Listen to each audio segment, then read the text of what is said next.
Dictation number 5. Sir, planning is the vital instrument we have adopted to realize the social objectives enshrined in our Constitution.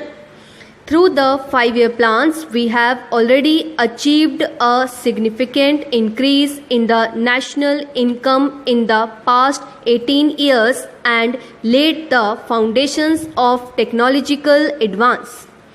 The plan is fast modernizing our agriculture and strengthening and diversifying our industry. Above all, it has reinforced national unity and purpose. The attack on our territory in 1962 and again in 1965 forced us to modify the pattern of national expenditure. Before we could reconcile the competing claims of development and defense, drought struck us. Foreign credits became uncertain. Recession followed. All these seriously restricted our freedom of choice. We had to divert our energies to fight drought and near famine and their aftermath. For some time, long-term planning had to be virtually suspended, but we succeeded in turning adversity to good use. We concentrated on import substitution, which further enlarged our industrial base. This, along with the need for more foreign exchange, put us on the path of a more fruitful export drive. We maintained our investment in development work, especially in intensive agricultural programs. A new period has now opened. There is a welcome upsurge in the economy, and the increases in agricultural production have brought us nearer to self-sufficiency in food grains. But inevitably, there are other problems and a fresh challenge to face. Rural disparities have increased, partly owing to the very efforts we have made to move rapidly towards self-sufficiency in food, and partly owing to a certain slowness in the matter of implementing the land reforms.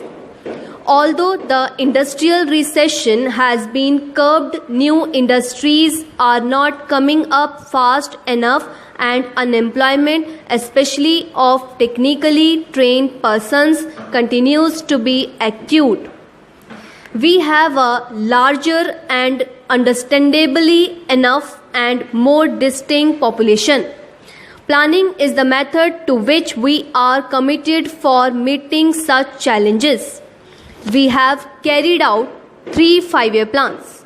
Each 5-year plan has addressed itself especially to problems which have emerged either because of new political and economic developments in the country and in the world, or as a consequence of progress we have already achieved. The priorities and the emphasis have necessarily changed and have had to be adjusted from plan to plan, but we have always kept in view our long-term objectives and their achievement.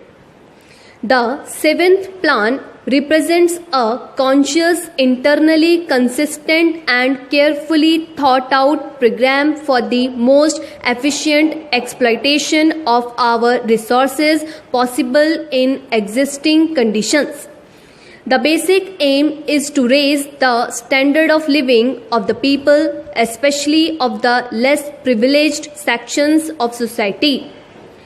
Of planning should result not only in an integrated process of increased production, but rational distribution of the added wealth. The overriding inspiration must be a burning sense of social justice.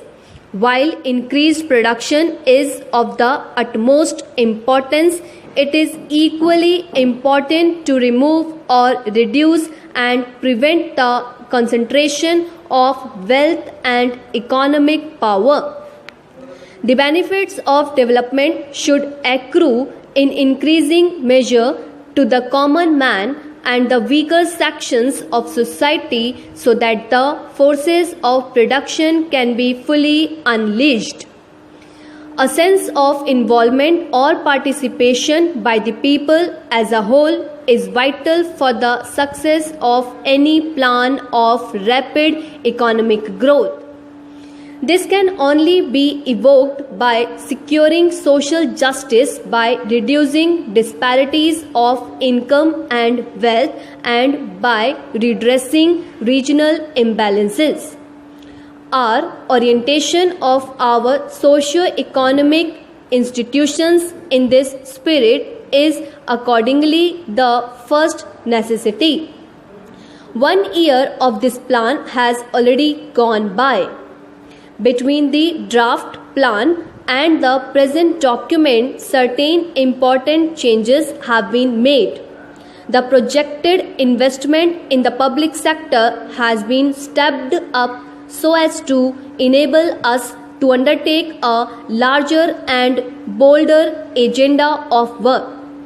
New schemes have been added to help the small farmer throughout the country, especially in the unirrigated areas.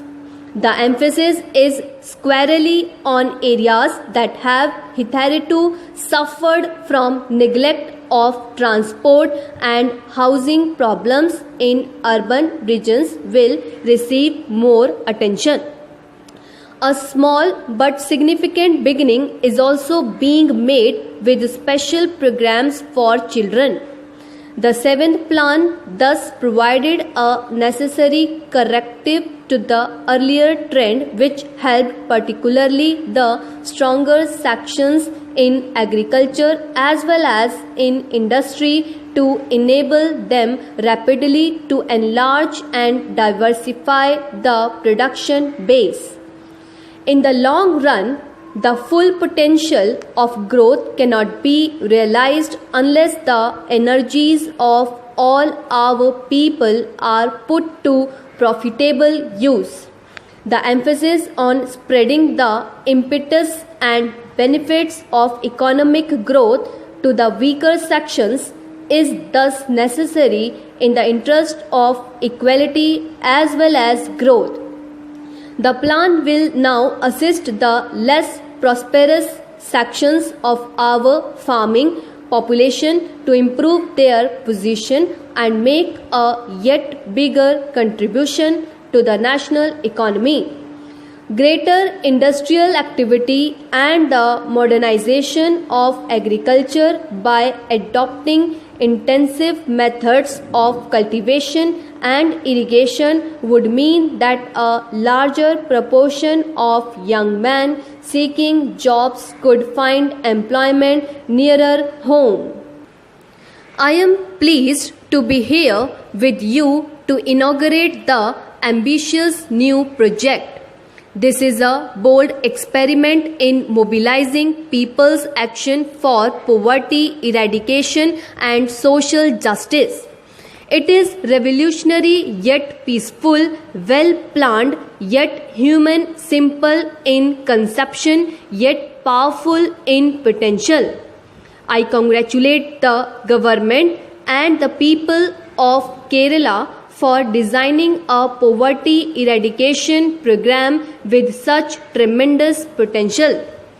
With this new initiative, Kerala has given yet another big push to its progressive traditions. Your state has always prided itself in the high quality of life enjoyed by its majority. By focusing on creation of human capital, giving priority to education, health, food security and social security, Kerala has the best indicators of human development in the country. With this project, your state has begun a novel venture to bring the benefits of social development to the disadvantaged section in society that has still remained poor. This approach is in keeping with Kerala's traditional success in achieving social development through the process of awareness building, public demand, and government response. However, new project goes beyond what has been done before because for the first time it makes the members of the scheme an integral part of it.